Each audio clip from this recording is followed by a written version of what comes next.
When I was in university, I would take 6 courses every semester because I was doing a dual degree, and I wanted to get it all done in 4 years. This meant a lot of semesters I was up to my neck and ears in homework and studying all the time. My university had a library that was open until midnight. I was also interning this semester, so I really had almost no time to do my work. I still lived on campus at this point, and my suite mates could be very loud and distracting sometimes. This was a Wednesday night, so I had 3 classes that day and my internship. I also had 2 exams the following day, so right after I finished up at my internship, I went straight to the library. Our campus library was very big. When I got there at 9 p.m., there was still a decent amount of people everywhere, but from 9 to 10 it quiets down a lot, and I was planning on being there until 12 studying for my 2 exams the next day. Around 11, most people were gone, but there were still some around. I was sitting at one of the tables sandwiched between 2 bookshelves on either side, so it was a little more private and secluded where I was sitting. Less distractions.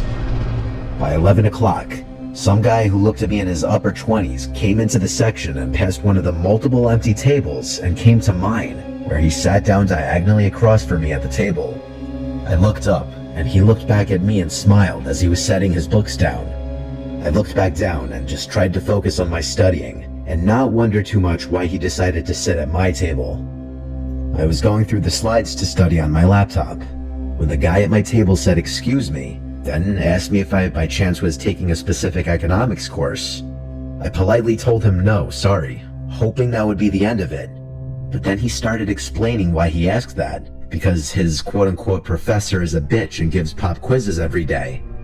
I said, wow, that really sucks. Then I tried to go back to studying. Mentally, my mind wasn't completely into the material anymore now. Now I was distracted by the presence of this man, who I had a feeling was going to keep trying to talk to me. I looked up from my laptop screen and saw that man looking at me, smiling with his lips.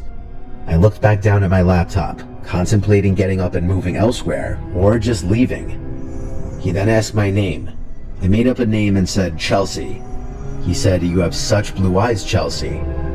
This was when I started to wonder if this man was really here to study or creep on women, and the fact that he looked like he was almost 30 didn't help. I asked him what the name of his economics professor was. He took a second, then said Professor Davis. I asked if he knew the first name. He shook his head no. I went straight to RateMyProfessor.com and looked up any professors with the last name Davis at our school. And only one came up, a calculus professor whose last reviews were left years ago. I decided to get up and go ask the security worker at the front door for help. As I got up, I felt the stare of that man at the table watching me walk over to the security worker and tell him that this man was creeping me out and I don't think he's a student. The security worker walked back over with me and asked to see the man's student ID. He started looking through his wallet, then his pockets, and then he said he must have left it at his dorm. The security worker then asked what dorm building he's in. The guy was clearly lying because he didn't know what to say, and eventually just said, "I honestly don't remember what it's called." The security worker walked him out of the library, and he came back and told me to just be careful while walking back to my dorm. I thanked him. The whole rest of the time at the library, my mind was so distracted just thinking about what a creep that guy was. I did my best to keep studying, and around 12, I knew it was time to wrap it up so I could get some sleep. I packed up and left through the same way the security guard escorted that man out. He wasn't standing there at that moment. I don't know where he went. I started walking through the basically deserted campus. No one walks around that late on a Monday to Wednesday night. That's why eventually, when I was nearing my dorm building, and I heard at least one loud sound of a shoe hitting the concrete behind me, I turned around, but I saw no one there. I knew for a fact I heard a footstep though. I started to run now, which may have been a mistake, because the second I started to run, which was made more difficult because of my backpack, I heard running footsteps behind me. I turned and saw that man from the library, sprinting towards me. I screamed at the top of my lungs, but only for a second before I was tackled to the ground and had a hand over my mouth. He kept threatening me, saying, "You better shut up or I'll kill you." I genuinely thought my life was about to end. I was trying to call out for help still, but it was muffled by his hand. He then got to his feet and started to drag me by the throat out of sight of the main walkways, and I saw he was dragging me in the direction of the woods right by the dorms. I managed to remove his hand from my mouth for just long enough to scream again. It was enough to get the attention of these two guys who came running over, yelling, "Hey, stop," at my kidnapper. The man let go of me and started running off towards the woods.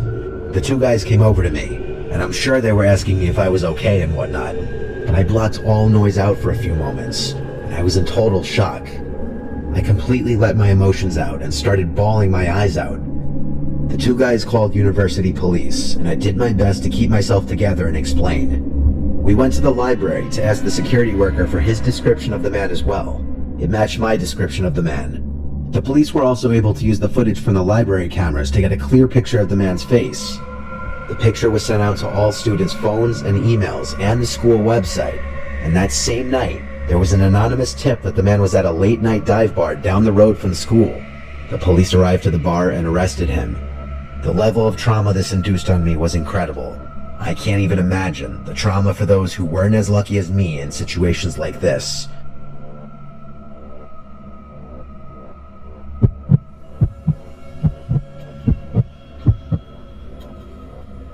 We moved to a new town when I was 7. Any memories before that move I consider to be very early childhood, and a lot of those memories are blurry at this point. This is one of those memories. This happened at some age before 7, I know that.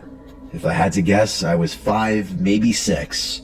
There was the local town library that our mom would always take my brothers and I to. It was a few blocks away, actually. I remember this one day, it was my mom and my little brother, who was a toddler at this point. We started the day at the mall. Probably spent hours there tagging along with our mom shopping. Whenever we'd go to this mall, she'd always bring us to the McDonald's inside the mall to get us ice cream cones. I remember we got ice cream on this particular day, because on the way to the library after leaving the mall, I still had some of the cone left in my hand. We arrived to the library, and there was this kids' computer section that my mom would let me stay at and play computer games while she went and did whatever she'd do. When I got bored of playing whatever old online computer games there were at the time, I got up and started walking through the aisles of books in the kids section of the library, looking for the I Spy books. The kids section was in the far corner of the library, and while I was walking from aisle to aisle, I heard a psst from behind me. I turned around and saw nothing. I was looking at the back wall of the library, which had another shelf of books leaning on it. Then I saw half of a grown man's face peer around the shelf and said, "Peekaboo."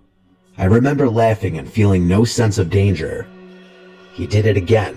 He went back behind the shelf, then peered out his head again and said, "Peekaboo." Again, I laughed. He asked me what I was looking for, and I said the I Spy books. He said he'll help me find it. He came over and took my hand and started leading me through the aisles, leading us, I guess, to the section of books that began with the letter I. And there they were, at least 5 I Spy books next to each other. I grabbed my favorite one, the treasure hunt one, and he said, "Let's go sit down and play." He led me to a table in the corner by a couple children's computers, and we started looking through the pictures. This went on for some time, and he was asking me questions about myself as we played I Spy. The question that still sticks out to me the most is, "Who are you here with?" And I told him my mom and little brother. At some point after this, he said something implying that there's a kid's playroom downstairs, and I, at that age, never knew that there was a downstairs to the library. He said we could take the book down there. He led me to the door that led to the basement of the library, which, for reference, is actually where events and meetings for certain clubs and organizations are held. And there is actually a little playroom down there, I guess for parents who have to bring their kids with them during any of the meetings. The man led me to that little playroom. There were various toys in there, most notably a Lego set and a Lego table, and then there were a bunch of chairs. He set the I Spy book down on the Lego table. This is where things get really uncomfortable thinking back on. As he was trying to forcibly get me to play with the toys, I started to get uncomfortable. And around this time, over the loudspeaker, a female librarian said into the intercom, "Will Liam come to the front, please? Your mother's looking for you." At this time, the man went to turn off the lights in the room, and now it was pitch black inside. He said in the dark, "We're gonna play hide and seek." This was the first moment I was genuinely freaked out, and I started to yell for my mom. I remember he kept telling me to be quiet, and his voice was getting louder as he was getting closer to me in the dark, until he had his hands on me. I thankfully managed to run past him and out the door of that room, and I ran down the dark hallway back to the stairs, and as I was running up the stairs, I had that same childhood feeling of running up the basement stairs after turning off the lights, only 100 times worse, because I genuinely was scared I was going to be grabbed. I made it back to the main floor of the library and ran straight to the front desk, calling for my mom. She was at the front desk with a group of librarians, and I remember the relief on my mom's face when she saw me. I told her there was some man who took me downstairs, and she literally lost it. The next thing I remember from there was a bunch of police in the building searching around, but I never saw that man again. He must have exited the building through a different way. I remember speaking to some woman who was probably with the police, asking me very delicate questions. I never really asked my mom about this experience that many times, because it's very uncomfortable, and I'd rather just not think of it.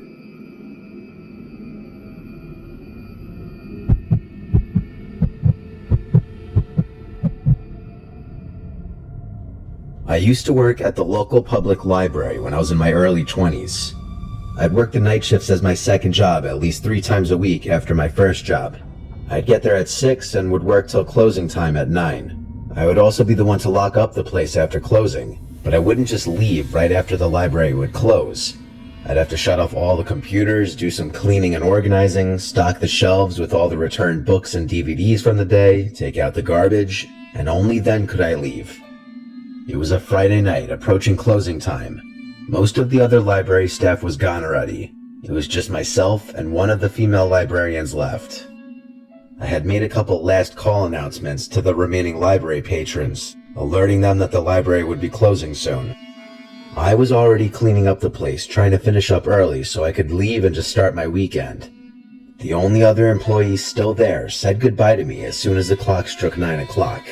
I announced on the intercom that the library was closed. The 2 guests that were left got up from their tables and started packing up their things before leaving through the door. After that, when I saw no one else in the building, I locked the front door.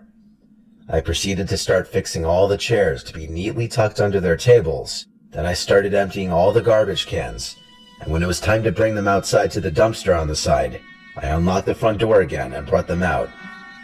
It was quiet outside. The library was kind of tucked away from any main roads. When I came back inside, I locked the door again. Now all I had to do was restock all the returned books and DVDs from the day. I grabbed the 2 boxes and started with the DVDs, which was easier since the DVD section was smaller. It took about 5 to 10 minutes. During this time, I thought for sure I heard something come from one of the book aisles. I started walking through the aisles till I found an open book laying on the floor, which had clearly just fallen off the shelf. I put it back in its place, and for a second I stood there and just wondered, how could that have happened? I went back to work, and after finishing the DVDs, I took the box of books and started putting them one by one back on the shelves. Going in alphabetical order, I started with the A's. The books in the box were sorted in alphabetical order to make it easy. As I worked my way down the shelves, trying to bang this out and go home, I heard another noise nearby. 2 times in less than 20 minutes. That was no coincidence. I set the box down and started walking through the aisles of books again. I found another 2 books on the ground in another aisle. Someone was in here. I walked out to the open area with all the tables and such and yelled out, "Excuse me, the library is closed." There was silence, until I heard something from across the library, from the children's section. I approached the noises, and it started to sound like some rabid animal making growling sounds. I also heard books being thrown onto the floor. It was coming from one aisle. As I built up the courage to peek down the aisle, I saw some woman wearing a nightgown throwing random books off the shelf, making these disgusting animal-like sounds. I didn't say anything. I turned and ran to the office where we had the phone. I didn't have a cell phone at this time. I locked the office door and closed the blinds to the window. Then I called 911. I reported that there was some sickly woman in the library and I think they should send an ambulance.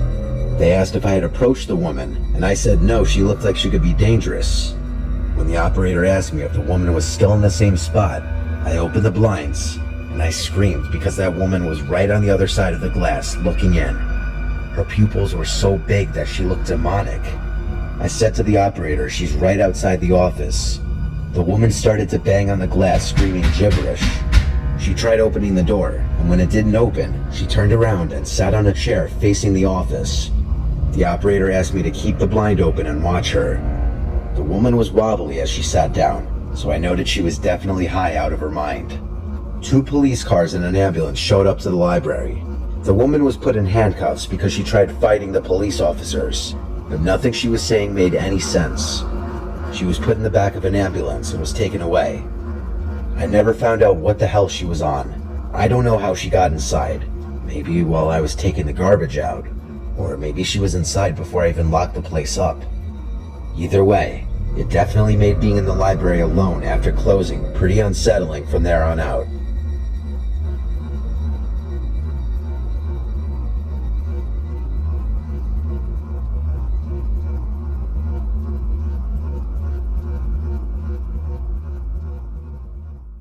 If you enjoy this type of content and would like to see more of it and support the channel, feel free to subscribe and turn on notifications.